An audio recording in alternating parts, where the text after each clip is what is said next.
Hello, everybody. Thank you for joining us today. I'm Christy Stewart, Physician Relations Coordinator with the Medical Society of Delaware. I want to welcome you guys here this morning. Thank you for joining us. Today we have a great presentation by Lynn Robinson. She is our Director of Physician Relations and Professional Education for the Medical Society of Delaware, and I'm so excited for this great presentation. Good morning. Thank you, Christy.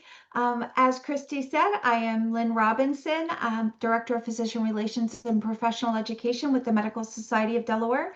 And in addition to that, in partnership with the Practice Management Institute, I am a corporate instructor on behalf of the Medical Society of Delaware. So I'm very, very excited to be here this morning. I hope you all had a wonderful Memorial Day weekend and enjoyed that sunshine.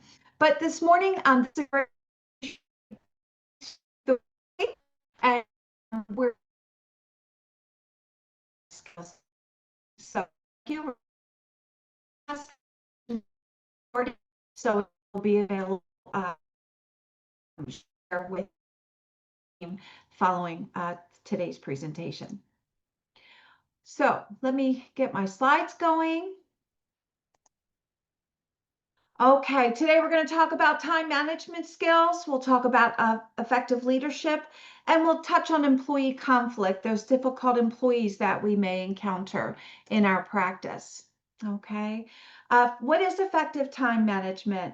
Here's a great fact for you I thought was interesting. The average person gets interrupted once every 8 minutes. Now think about this. Once every 8 minutes, we're interrupted during our day. That's approximately 7 times an hour or about 50 times a day. Each interruption takes about 5 minutes or so, and this can total about 4 hours out of your workday. So think about that. About half our workday is filled with interruptions. How are we getting anything done? Right? Okay, so we want to work smarter, right? So we all need good time management skills. Make sense? Okay. Well, what is time management? Time management is the process of planning and organizing. The time spent performing tasks or working on projects and creating timelines for completion. It's important to identify a timeline for completion for each of the tasks or projects that we're working on, and we'll talk about that. Setting that timeline for each project or task, if possible, is really going to help you stay focused on what you're working on. This allows you to decrease unproductive time and activities. Time management requires skills and techniques, and we'll talk about that. If you're struggling with time management, your system is not working for you. All right. Everyone needs a time management system. All right. Our systems will differ. Not everyone has the same, needs to work at the same pace. Not everyone processes information the same way. We're all different. So we need to have our own system, right? That's rule number one. Find the system that works best for you. All right. And time management is considered one of the best strategies for getting things done in your practice. Okay. The first step to effective time management is understanding, and this is interesting, understanding that time itself can never be managed effectively, but one can effectively manage oneself. All right, what do I mean by that? Time's going to happen no matter what we do, right? That clock is going to keep ticking. There, no matter how fast we want that clock to go or how much we want to slow down that clock, right? To get more done, there's nothing we can do. That time is just going to keep ticking no matter what we do. All right. So we can't manage time itself. We have no control over it. All right. What we can manage is ourself and what we do with that important, precious time we have every day. Does that make sense? Okay. Remember, time management, with time management, you can't do it all. All right. We wear that cape every day. We multitask. We're working on 10 things per hour. But we can't do it all. All right, and we'll talk about that. You can organize and execute around priorities, and that's going to be important in your time management system. Okay. If you have any questions along the way, please just unmute yourself, raise your hand. Christy will let me know that we have a question, or feel free to type it in the chat box and we'll address your questions. All right. We're going to talk about the urgency addiction in time management. So many of us suffer from the urgency addiction, it's called. And this becomes our fundamental workday pattern. We get so used to that adrenaline rush of handling crisis all day long that we actually can get dependent on it for energy. Oh, I'm working on this. I'm doing 10 things. I'm multitasking. I have this one, I have to take care of this. I have to take care of that. We run on that adrenaline rush, that urgency addiction. All right. And again, we can get dependent on that, handling those crises throughout the day. We just don't want to stop. We need that energy. It also can give us a sense of self-worth and accomplishment, right?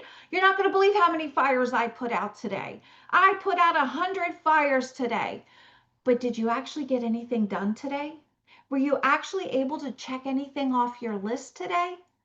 Think about that. Did you ever feel like you touched a million things in one day, but you never actually you never were actually able to cross it off your list? All right. That's that adrenaline rush that we get so dependent on. All right. While it may be stressful, it can validate our hard work at the end of the day, right? I didn't cross anything off my list, but I handled 100 fires today, right? It's exhausting.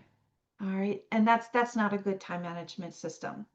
Instant results bring instant gratification, and that can just reinforce that urgency addiction, right? It's those instant results. I put out 100 fires today. Sometimes we have to put those fires out. But are there other ways to handle that? All right, and we'll talk about that. All right, let's talk about what's important versus what's urgent, right? That urgency addiction. Because we want to get out of everything being urgent. We want to get away from that urgency addiction that we have all and deal with all day long. Okay, how do we get out of that? Well, let's talk about this. We're going to talk about what's important versus what's urgent. All right. To be an effective time administrator, our concentration must be focused on what's important rather than what's urgent. All right. Everything can't be urgent. Everyone else's sense of urgency can't be our urgency. All right. So if we learn to concentrate on what's important, that'll reduce the crisis mode and urgency addiction mode. Okay. Make sense? The important eventually becomes urgent. All right. If we don't take care of what's important when we can, then it can become urgent. So the strategy is to act on what's important before it becomes an urgent matter. All right. If we're able to do that. Again, I understand that things come up. All right. And we handle those. But we want to, if we can concentrate on what's important first and handle that, take care of that, then it won't become that fire, if you will. Prioritize and focus on what's important versus everything being urgent in our day. All right. And that goes for not only in our practice, but at home as well. If we can take care of important things, right? We make our list and we take care of what's important now, or when we need to take care of it, then it doesn't become that urgent, that fire. Here's a little time management matrix that I borrowed from Stephen Covey. Stephen Covey. Is everyone familiar with Stephen Covey? He's a great author of time management skills. This is a great little quadrant.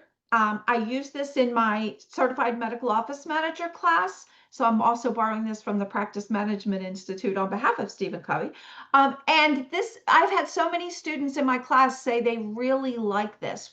When you can break it down, it makes a lot more sense. All right. So real quick, we'll talk about each quadrant. Quadrant 1, this is important and urgent. All right, this is both. We have to do this now. We have an important patient complaint, must be taken care of now. An issue comes up, a patient issue, a patient request must be taken care of now. An urgent request from our physicians, our clinicians, right? They need something right away. That's urgent and important, so we'll take care of that now. All right, a quality issue. Computers are down. Payroll processing day must be dealt with. I understand that. Okay, so put it in quadrant one if it's both urgent and important, or important and urgent, must be taken care of now. Staff members out sick, need coverage. Well, that can't wait, right? We need to take care of that. Deadline driven projects due today or very soon. All right, we want to address those. So that would be quadrant one. And it can't be everything. Everything can't be urgent and important. All right, so we want to carve those out. Quadrant two, not urgent, but these are important. Okay, these are things that we're going to plan for so they don't become urgent. Upcoming meeting agenda, right? We have a staff meeting on Thursday. I need that agenda. So let me start working on that. Performance reviews due at the end of the month, due at the end, right? We have 1 week left in May. I need to work on those because I don't want to wait until the last day of the month and or the night before, and then I'm working until midnight on performance reviews. All right. New opportunities, improving systems, researching new appointment scheduling software, for example, something that we need because our software isn't working. We have issues every month. Something that's important. I need to address it. All right. But it's not urgent. And we want to take care of before it becomes not important. Me after return phone calls, clinician phone calls, etc. I have to take care of those. So urgent means they have to be done today. All right. But I can plan for those a little bit better. I could do it at the end of the day. I can schedule a time. Follow-up tasks, some emails, ordering office supplies so we don't run out, etc. Making sure our rooms are well stocked, our exam rooms and such. And then we have quadrant four. All right. These are not urgent and not important. These are things we can eliminate. All right. Trivial work, busy work, time wasters, such as checking social media, checking our personal emails, personal calls, etc. All right. So these are things that we can eliminate to get back some of our precious time that we need, or that we want so badly during the day when we want that clock to just slow down and it just won't. All right. So this is a great little time management matrix. I can't say that fast. That you can take back to your practice and try carving out your day like this and see if it doesn't help. Everyone with me? Okay. So let's talk about delegation in time management. Delegation is one of the most effective time management tools that we can have. All right. Don't be afraid to delegate responsibilities to others out of fear that it threatens your job. All right. So we feel like we need to keep things close to the chest for job security, right? If they don't need me to do it, then they don't need me. All right. But that's not the case. All right. When we're managers and we're managing our practice, if your employees, if they perform well, if they take care of tasks and they do them well, this is a reflection on you. All right, this is a reflection on you, and this looks good on your practice. Okay, this also lets employees know that you have confidence in them. You trust them to handle what you're delegating to them. All right, and that's an important relationship builder with your staff. All right, so keep that in mind. All right, when you do delegate, give specific instructions. Give those instructions in writing if possible. All right. Monitor the progress. All right. But we don't want to micromanage. If we're delegating a task to someone, to a staff member, we're trusting that they can handle that. So we want to be available for questions or feedback, but we don't want to look over their shoulder because that looks like we don't trust them. All right. We know that they can handle it. You want to set a defined timeline, all right, for completion. If it's a project, if it's something that's going to take more than a few minutes, all right. And we want to give them encouragement. And I said, if it takes more than a few minutes, even if it's only going to take a few minutes, make sure that you're clear that you want it done today or you need it done by the end of the day tomorrow. Make sure you pass along that timeline. All right, that makes you're making sure you're both on the same page. And you want to give your staff encouragement. If you're delegating again, you're trusting, you're confident. All right, that's a relationship builder with your staff.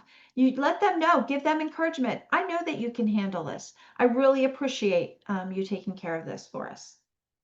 Okay. Some time management tips. Here's a few tips to get you started. Identify your peak performance hours in your day. This is the time of day when you're at your very best. This is the time of day you want to block out time for completing these important tasks. All right. We all have our best time of the day. All right. My best time of the day is in the morning. All right. I am a morning person. I have a lot of energy in the morning. I know that if I have important tasks to take care of, I'm going to schedule those. I'm going to close my door and I'm going to handle those in the morning because that's when I have great energy. All right. What's your best time of the day? All right. Brianna, what is your best time of the day? Anyone want to volunteer your best time of the day? What is your Brianna? What's your best time of the day? Definitely the morning time. You're a morning person as well. Yes. Indeed, right? So if we know, thank you, Brianna. We know that if we can work these important tasks, things that are important that we're trying, we want to take care of urgent as soon as possible, of course. But if we can take care of our important tasks during that time of day when we have our best energy, we're going to get so much more done, right? Don't ask me to do some important project at 3 o'clock in the afternoon. You're not getting Lynn at 100%. I'd be lying if I said you were, right? 3 o'clock in the afternoon. I'm really pushing to have that energy to do those tasks. Okay. Pam Taylor, what is your best time of the day? Definitely the morning too. You're a morning person. All right, we're a morning team here. So thank you, Pam. Yeah, so identify your peak performance hours and run with it. That's when you want to block out your time for completing these important tasks. Okay. Set your goals. Set your goals. Have a to-do list. All right. I hope that you're doing a to-do list, um, both for your short and long-term tasks, goals, and projects. All right. That's really important. I do a to-do list every night before I check my to-do list because I have my short and long-term goals on there. I have what I want to take care of tomorrow. So do it, make a to-do list. Okay. Prioritize. Identify what's urgent versus important with your timeline. All right, for completion. All right, we talked about delegating. All right, what task can you delegate to your staff? Remember, you can't do it all. All right, again, we wear that cape. We want to do it all. We want to be, that person who everyone can rely on and depend on at the end of the day. All right, but we're only human. We're one person, and we cannot do it all. That's why we delegate. Okay. Avoid multitasking and focus on one task at a time. All right, one task at a time, if at all possible, and allow yourself short breaks. All right. We deserve a break every once in a while. The human brain needs a break about every 90 minutes in order to have the highest level of concentration. Every 90 minutes, at least.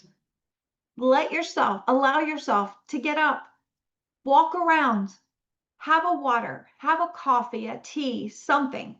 All right. Even if it's just to look out the window and see the sunshine. Okay. Review your day. At the end of the day, take a look at your day. What did I accomplish today? What was I able to check off my to-do list today? And begin prioritizing for tomorrow. Make your to-do list for tomorrow before you leave the office so you don't worry about it overnight. I remember driving home, go, oh my gosh, I forgot to do this. I hope I remember to do it. I've called myself at 11 o'clock at night. I've called my voicemail and before I got my priorities in order, I've called my voicemail and said, don't forget to do this, right? So when I make my to-do list at the end of the day before I leave the office, not only am I getting myself my priorities in order for the next morning, all right, I'm also getting all of this off my chest, out of my brain, right? So I don't have to worry about it on my way home. I don't have to worry about it and call myself at 11 o'clock at night. All right. Yeah, of course, we might forget something and we can, send ourselves a reminder or whatever. That happens, of course. And life happens overnight. Your to-do list might need to be altered when you walk into the office because you came into something you weren't expecting. But you have your day started. You have your priority list. You're prioritizing. This is the system that you're setting up for yourself, your time management system. Make sense? All right, a few more time management tips, excuse me. Use, anyone familiar with the TRAF method for handling mail? TRAF, all right? This TRAF method for handling mail and emails, all right, works great. Look at each piece of mail, whether it's paper or email, and decide immediately, can I toss this in the trash? Can I refer it? Can I delegate it to someone else with instructions?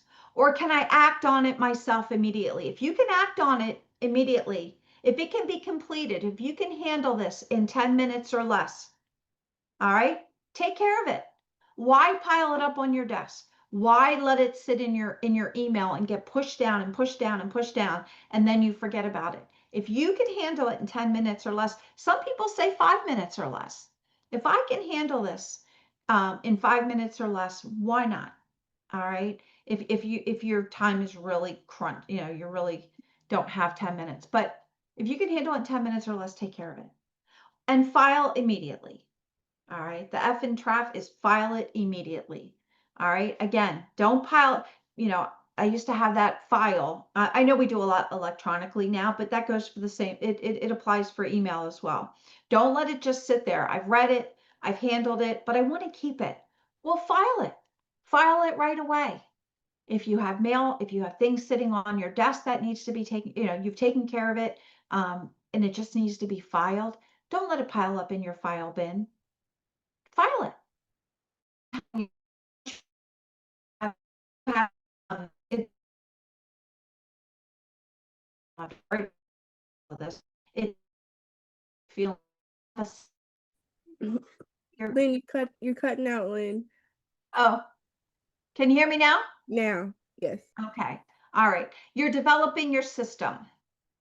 All right. And that feels really good knowing that you have a system. All right. Let's talk about a daily huddle. All right. I highly recommend daily huddles in your office. Okay. A daily huddle is a quick 5-10 minutes meeting. You can do it around at the coffee machine. Everybody can grab a cup of coffee. You can do it at the water cooler. Some people call it a water cooler huddle. All right. This is a very quick time for your whole staff that's there in the morning to get together. You can review the schedule for the day. You can give instructions for the day for any special circumstances that may be coming up. You may have a special patient coming in, or a patient with special circumstances that you need to chat about. All right. This is where you gather, grab a cup of coffee, say good morning to everyone, give any instructions. And it's a great time to recognize your staff if they have a birthday, an anniversary, or if someone just, you want to tell people job well done. You want to thank your staff. All right. It gets everyone started on the same page, right? Everyone is on the same page, and that's how you're starting your day. And it's a great way to start the day. So if you're not doing a daily huddle, go ahead and try it. I think you'll really find it helpful. Any questions about time management? All right, we'll move on to leadership. Let's talk about leadership. We're going to talk about leadership versus management. All right, leadership is the most studied and least understood of all the social sciences. Leadership is often confused with management. However, leadership and management are profoundly different, although equally important, very important. Okay. The successful practice is both managed and led by various members of your team. Establishing goals for the practice and effectively communicating them to your staff will aid in managing and controlling your day-to-day business activities. Let's talk about management. What does management mean? To manage means to bring about, to accomplish, to have charge of or responsibility for, to conduct. All right. Managers are people who do things right. Management produces efficiency. Okay. Talk about leadership. What is leadership? To lead is to influence, to guide in direction, course, action, and opinion. Leaders are people who do the right thing. Okay. Managers do things right. Leaders do the right thing. All right. You're setting that example. Leadership produces effectiveness.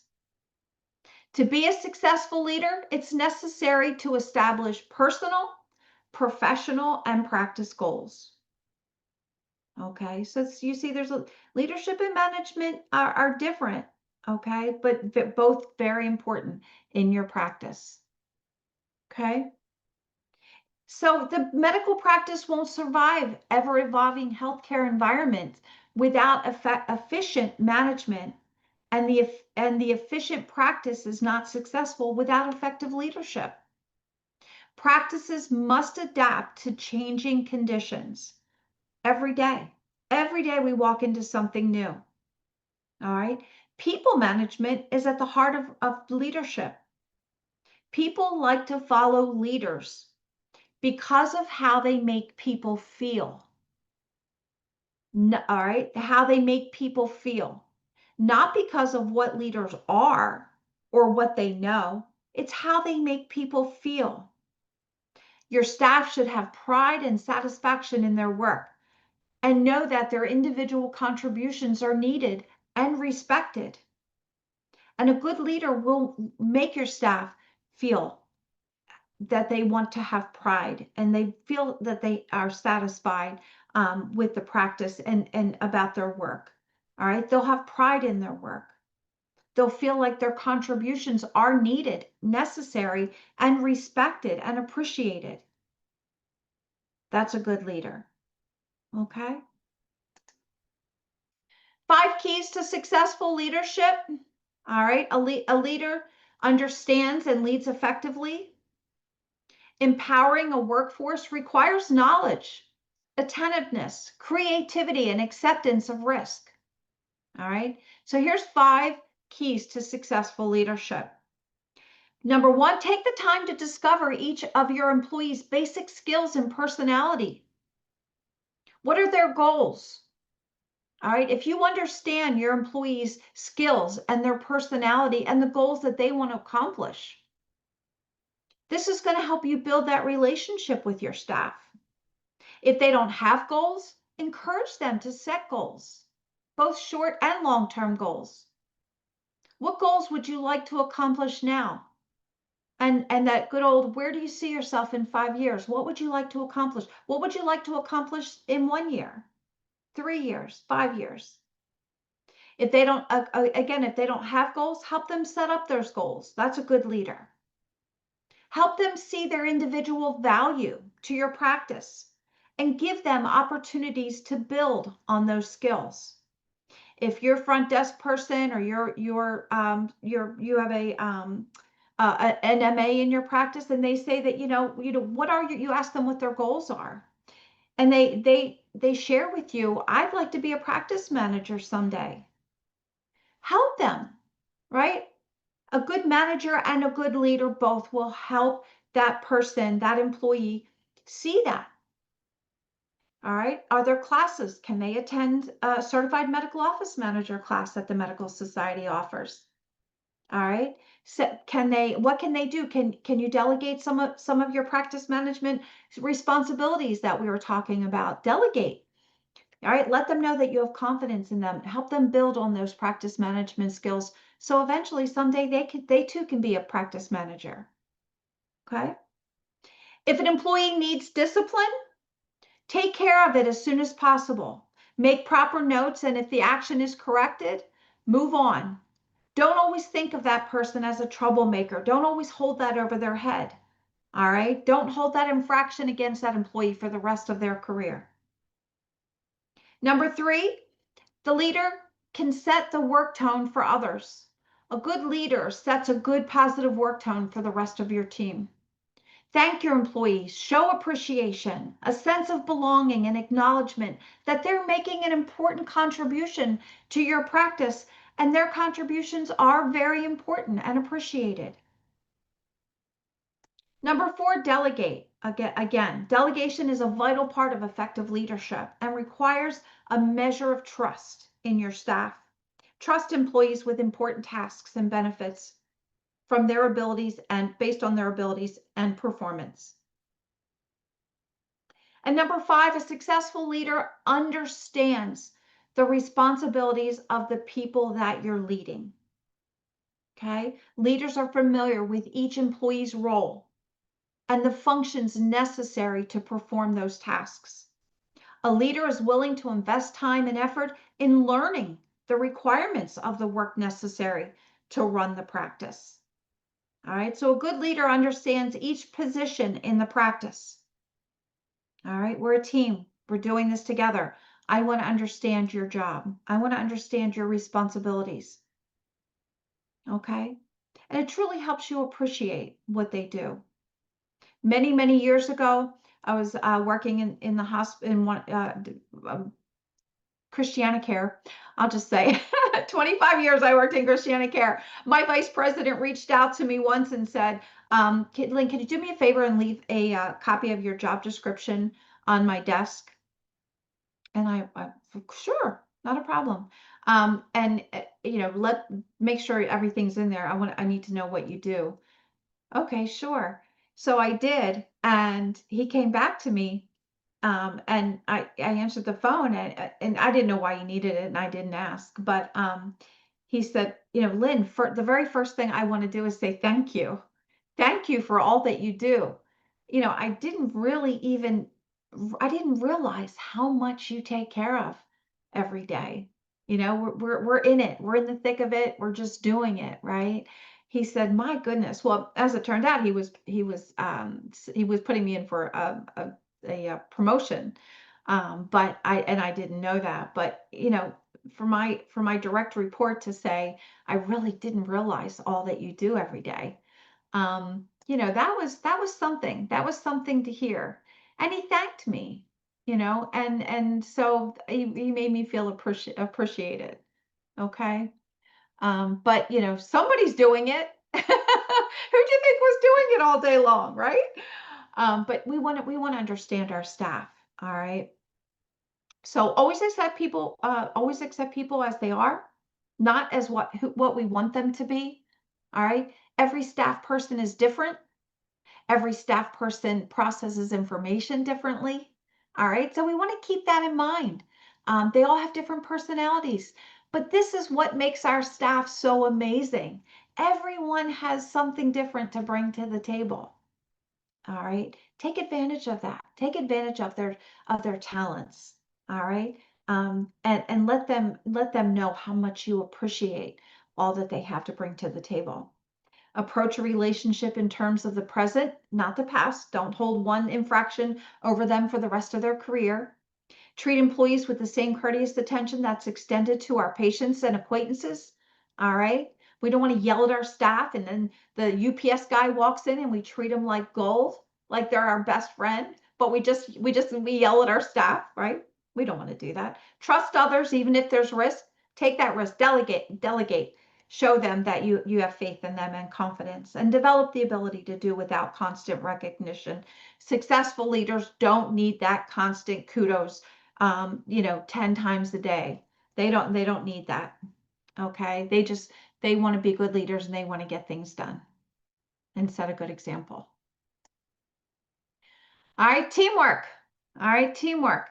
Teamwork is achieved through impartial management. Frictions may tend to develop between the clinical front end staff and the back end staff, but guard against this tendency by encouraging clinical staff to interact with the front end staff, and the front end and the back end.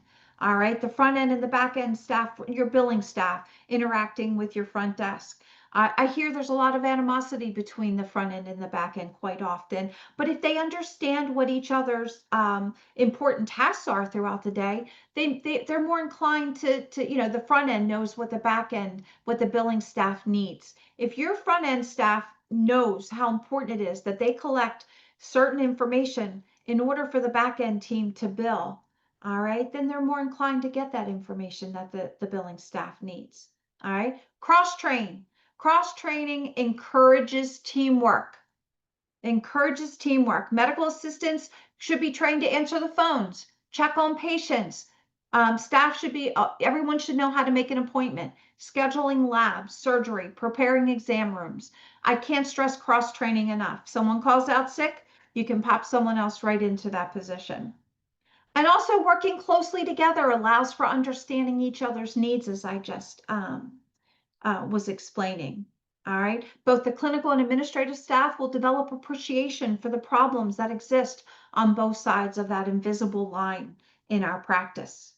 For a fully functioning team to operate smoothly, your employees must understand their own roles and how their roles interact and impact others. Okay. Communication is key. So how do we communicate effectively? The key to successful personnel management is maintaining authority without jeopardizing objectivity. All right. How do we accomplish good communication? We accomplish that through staff meetings, daily huddles. All right. We need good listening skills. And very important, we need written policies and procedures and we need to make everyone follow those across the board. Okay. Communication and good written policies and procedures empower office managers and staff alike. All right, so let's talk a little bit more about these. Talk about the staff meeting I just mentioned. Regular staff meetings are the best vehicle for effective communication. Encourage your team to share ideas for improvement, cost containment, and patient relations. This would also be an appropriate time to ask staff if they've noticed any situations that could pertain to office policies or compliance, right? If things aren't being followed, they're not going well. All right. This is a great time to talk about that. This is a great time to share information about your practice at a staff meeting. Any new policies or procedures that are going to be implemented, everyone's going to hear it at the same time. Changes in the healthcare environment are important to talk about at your staff meeting, and explore new ideas about how the practice should prepare for these transformations. The most important, everyone is hearing everything at the same time. We're all hearing the same thing. All right. So staff meetings increase productivity by clarifying who's going to do what duties and when. Answer specific questions your staff may have about their duties, and reduces incidents of crisis management. All right. Generate better decision making by deriving input from your staff. They all have different views. Again, they all have unique ideas and things to bring to the table. And setting aside a structured time for making decisions through analysis and contemplation. All right. Staff meetings are so important. So here's some tips for a good staff meeting. Always use a written agenda and stick to it as much as possible. All right. Limit the length of the meeting. All right. Put a time limit on your meeting. Our meeting's 1 hour. So each agenda item should only take a certain amount of time. Encourage your physicians to attend these meetings. It confirms the importance of the meeting and shows that they care. Along those same lines, make your meetings mandatory. This too shows your staff the importance of the meeting. Encourage everyone to speak at the meeting. All right. Christy can confirm we do a tell me something good at the end of our meetings. We're ending our meetings on a positive note, and everyone has something, gets to say something, tell everyone something good. Discipline and reprimand should be in private. They should not take place at a staff meeting. Keep that in mind. That's important.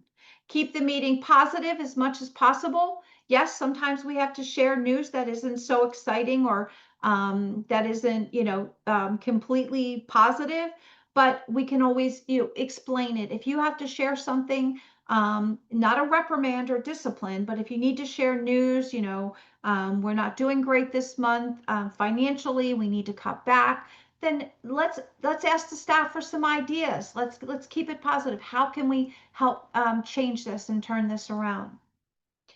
Meet regularly. All right. If we're meeting, we're having a staff meeting every month, then schedule it weekly, bi-weekly, monthly, however, and stick to your schedule. Don't keep canceling staff meetings. That makes the meetings look like they're not important. All right. This is a good time to delegate meeting responsibilities to your staff. Have an employee pull together the agenda, type it up, set it out, send it out, order lunch. All right, you can delegate that responsibility. All right, and occasionally you can include activities to improve morale and strengthen team building skills. That's always fun. All right. If you have action items at the end of your meeting that have to be taken care of, get your meeting minutes out or those action items out as soon as possible following the meeting. All right. It shows that they're important and that you're on top of things and you want those action items to get taken care of as soon as possible. Make sense? All right, I mentioned daily huddles again, morning huddles in the medical office. This is a great way. This can significantly enhance team communications, efficiency, and patient care. Again, it's a brief meeting around the water cooler, at the coffee pot, or in a little room. So just a quick meeting to everyone to get on the same page. Okay, so daily huddles are not only an important part of management and leadership, they also enhance team communications, produce efficiencies, and improve your patient care. However, the one thing we don't want to do at the water cooler during a huddle, we don't want gossip. All right, this is not a time to gossip. We don't want to start the day off with gossip. We want to start our day off on a good, positive note. Okay. Save gossip for after hours. They're time wasters. All right. So to be a good, effective leader, we need good listening skills. Good listening skills. And these are some categories of good listening, good listeners. Unlike hearing, listening does not happen automatically. Yeah, that's what I just said. Did you really? Unlike hearing, listening does not happen automatically. So hearing and listening are two different things. Listening is an intellectual and emotional process. All right. A listener's feelings are composed of prior knowledge and experiences, which interfere with the intellectual portion of listening that analyzes and understands what's being said. Effective listening is actually hard work. The average listener, this is interesting, the average listener understands and retains only about 50% of a conversation. The percentage drops to 25% within 48 hours. So after a conversation, 2 days later, you only remember about 25% of that conversation. As a consequence of poor listening, there's misconception about what was said. All right, so we're going to talk about the different categories of listeners. All right, first we have that non-listener. I call this the faker. The non-listener is the faker. This is a person who's too busy preparing their response to listen to what's being said, what you're actually saying. This person is rarely interested in what else is being said and must always have that last word. Have you ever dealt with that person, that non-listener? That person that fakes listening, they're not hearing a word you're saying, right? They're so busy, they can't wait to get that response in. They sometimes won't even let you finish. Okay? Then we have the marginal listener. This person, the marginal listener, postpones problems. They're easily distracted by their own thoughts. They frequently give the speaker the impression that they're being listened to, right? They're shaking their head, and that they understood what is being said. The speaker walks away thinking everything's resolved, right? They shook their head, they looked me in the eye, they looked like they knew that they were listening, but only to be more devastated when the problem continues because the listener failed to act on it. All right, that's the marginal listener. Then we have the evaluative listener. This individual is more concerned with the content than the feeling of the speaker. The feeling of what the speaker's trying to say, what their message is, remains emotionally detached. They disregard the speaker's vocal intonations, body language, and facial expressions. They're typically great in semantics, facts, and stats. They can, run those right off, but they're poor in sensitivity, empathy, and understanding. Okay, that's the evaluative listener. Then what we all strive to be, we have the active listener. This is what we all strive to be because there's power in listening. When you genuinely listen to others, they will tell you how to best approach them in meeting their needs. People who work hardest at meeting their own needs, therefore, people work hardest at meeting their own needs, therefore structure their duties so that they may satisfy their own personal and professional goals. All right, while accomplishing those goals of your practice. It's important to align the needs of your staff with the needs of the practice. This is how you set them up for success. All right. So we all strive to be that active listener. We try and see things from the speaker's point of view. We listen for the content, intent, and feeling of that message. We send nonverbal cues that we're listening. We look them in the eye. We lean in. We shake our head. We let them know we're listening. And ask questions for extended conversation and clarity. And we clarify what they're saying. And listen not only to what is said, but how it's said.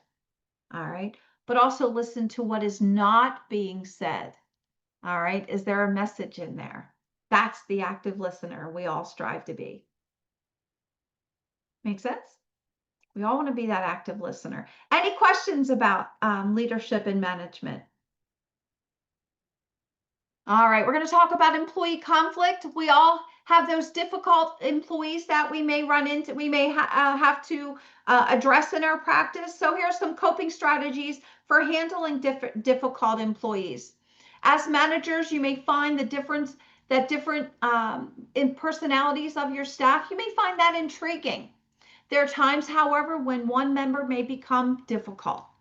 All right, so let's talk about how, as managers, we can learn to stay in control of our team and effectively handle a difficult employee. Okay, we have that abrasive behavior from an employee. An abrasive employee uses intimidation in hopes of making you cower, right? They're going to stand up and they want to bully you. The point is to get you to respond in the same fashion. If I raise my voice, they'll raise their voice. And let's see who can yell the loudest, right? Whoever yells the loudest wins. No, that's not how we want to handle our staff. We don't want our staff doing that to anyone. All right. Don't fall for it. Keep close eye contact with this person. Let them run out of steam. When their little rage is over, calmly state your idea and show that you're not going to back down to their behavior. Now, if their behavior gets too abrasive, then you may have to deal with that in a disciplinary fashion. Okay? We have the interrupter. Anyone dealt with the interrupter? One nonverbal way to stop that interrupter, you're always interrupting me when I'm trying to share our policies or our ideas. One way to stop an interrupter is to shake your head or frown in obvious annoyance. Let that interrupt until that interrupter stops. Okay, you may actually need to say, will you please let me finish? Or I tend to lose my train of thought when you keep interrupting me. For diehards, you may need to be a little more obvious and just say, please don't interrupt me. Okay, I have something important to say. I'm explaining an important policy. When I'm done, I will give you a chance to speak. You'll have your opportunity. But you don't want to just constantly be interrupted. Okay. We have the complainers. We have the complainer, everything, no matter what. Don't avoid being sympathetic to a chronic complainer. Does anybody know why we don't want to be sympathetic to a chronic complainer?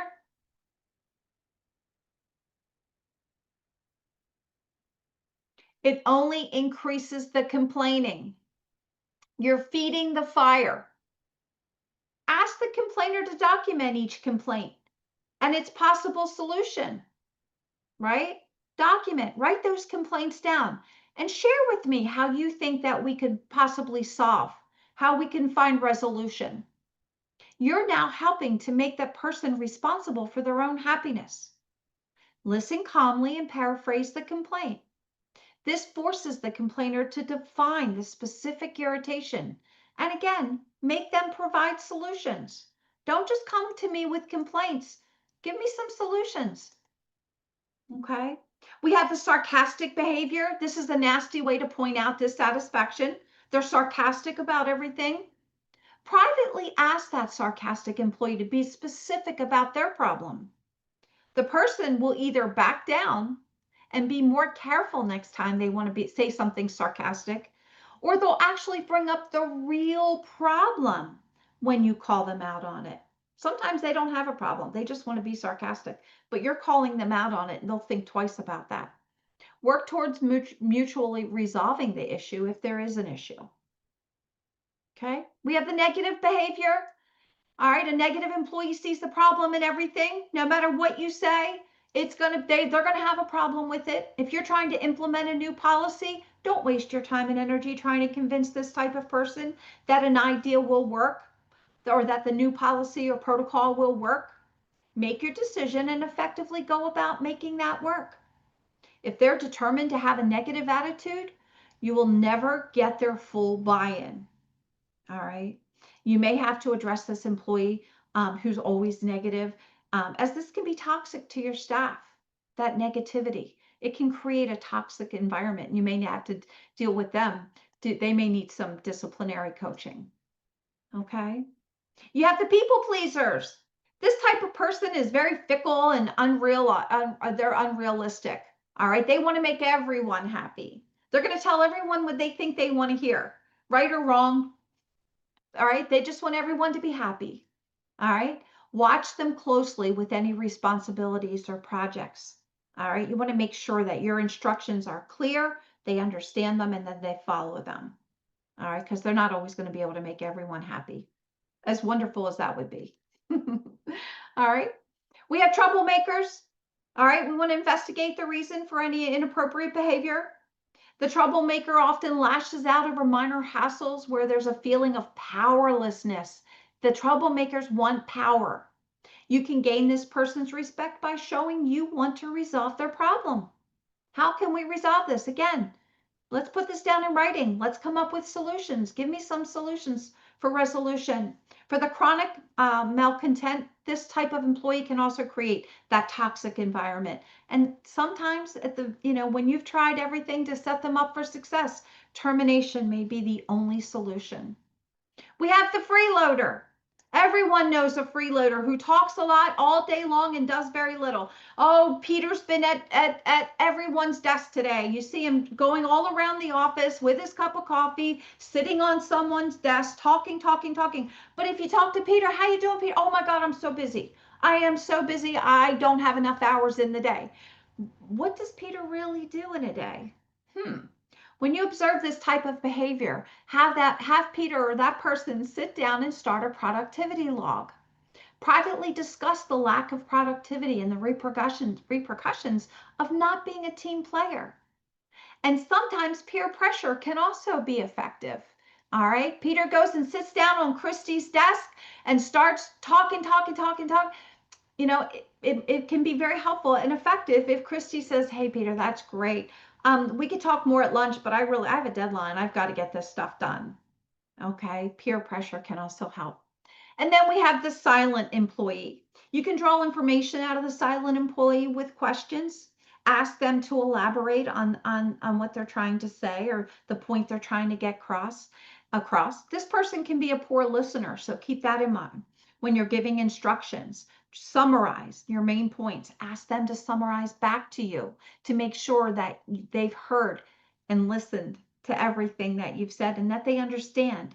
They're often very busy processing that information in their head, so it may not they may not be actually listening. They're trying to process. Everyone processes information differently. Sometimes you have to draw information out of this type of employee. Okay. So sometimes we do have to do employee counseling. It can be positive or disciplinary. The object of an employee counseling session is to change, improve, or reward an employee's behavior or performance. If the problem is performance, the first step is to identify the problem area to the employee and obtain agreement that yes, a problem does exist. Discuss the possible solutions if a positive framework in a positive framework, and request that the employee gives you some suggestions for resolution. Once alternatives have been outlined, mutually select an action or solution. Be sure the goal is measurable and a time frame for improvement is agreed upon. No matter how informal the counseling session is, make sure you document that session and place it in the employee's file. Okay, so schedule counseling session for disciplinary purposes, rewarding performance, evaluating progress, and as a last resort, you may have to termination may be the only solution. Okay, be sure to conduct counseling sessions in private. Identify and relay the concerns to your employees. Listen to the employees' responses. Ask for possible solutions. Make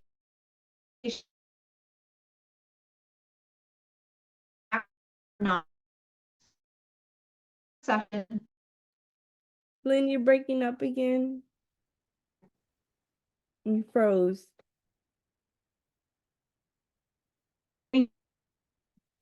No, you're still froze. Oh, there we. I Can think you we're hear me good now? now. Yeah. All right. Make sure you're conducting your sessions in private. Identify the concerns. Listen to employee responses. Ask for possible solutions. Make your expectations clear. Inform your employees of future actions for non-compliance. Document your session always, and keep in mind that the goal here is to salvage your employee, not to scrap them. That's important, right? We want our employees to succeed. If we do have to reprimand an employee, there is a progressive chain of discipline. And at the end of the day, if termination occurs, you want to make sure that you have followed this progressive chain of discipline. All right. And this can save you when that you've had everything documented if you have to deal with the Department of Labor. All right. So progressive discipline provides graduated steps of consequences in response to employee performance or conduct problems. All right. So your steps include verbal reprimands or warnings. All right. That includes any counseling sessions that we just talked about that may have to happen. Document the session with email to employee and file. All right, that's for a verbal or oral reprimand. You always still want to document it. Drop them a little email afterwards and say, hi, I'm glad we had a chance to talk today. This is what we decided. This was the issue. This is how we're going to resolve it. And this is the timeline we're going to resolve it by. And make sure that's filed away. If the behavior or infractions continue, then we have to go to a formal written warning. All right. If it still continues, we need to have a suspension. We can offer a suspension administrative day. This day is a day that you're sending the employee home, and the employee is to determine if this organization is a good fit for them. All right. We gave them a verbal warning. All right. And we documented it. It continued. We gave them a written reprimand. We brought them in. We had it all out in writing. They signed it. They agreed that there would be improvement, and it still hasn't improved. We're going to send them home for an administrative day. This is the day for them to determine, is this a good fit for me? And you're also determining as the practice manager and your physicians, is this employee a good fit for us? If the employee says yes, if they decide they're home, this isn't a day for them to be home watching soap operas. This day is for them, if they determine that they want to be with your practice, that this is a good fit for them, you advise them you want an outline of why on your desk the next morning. You want them to explain their plan for correction, how they're going to correct their behavior, actions, work, etc. All right. And if all else has failed, then termination would be the final step. We've given that employee every chance to be successful. Immediate termination is defensible, of course, if the infraction or behavior was serious, such as theft, physical violence, a firearm, etc. But otherwise we want to follow this chain of progressive chain of discipline. Okay. Termination, if termination has to occur, it's the final step. If it's inevitable in any business that a situation may arise when an employee must be terminated. There's no action as uncomfortable as terminating an employee. I understand that perfectly, both for the manager and the employee. Once the decision has been made, the termination should take place as soon as possible. There is a proper way to terminate employees. Protect your employer from litigation by proving that the employee had every opportunity for success. And that's where that progressive chain of discipline comes in. This is why we follow that progressive chain of discipline, and we've documented everything. All right. So the steps: select the proper time and setting. Some people do it the first thing in the morning. Some do it at the end of the day. Make sure that you conduct this meeting in private, in your manager's office or your physician's office or your HR office if you have one. Don't allow for in-depth discussions. All right. This has already happened. Stick to the point and avoid arguments. Prepare final pay and papers, collect badges to avoid the employee coming back, having to return if possible.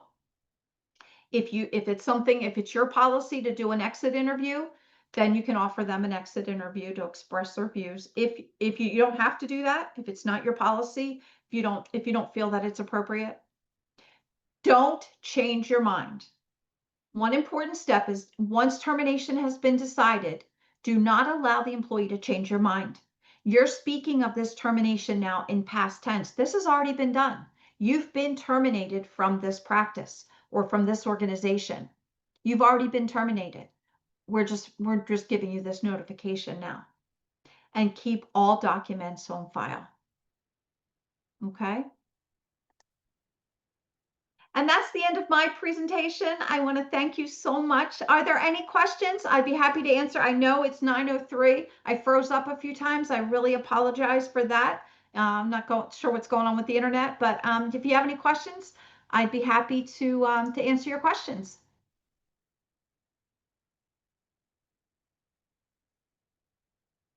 No? Okay. Well, again, I thank you for attending, and this is being recorded, so we will have this available for future viewing very soon. Christy will let everyone know. So thank you for attending today, and I hope you have a great day. If you have any questions, feel free to send those to Christy or myself. I see Pam Taylor has a question. Sure, Pam, go right ahead. I'm sorry. It was just applause. Thank you.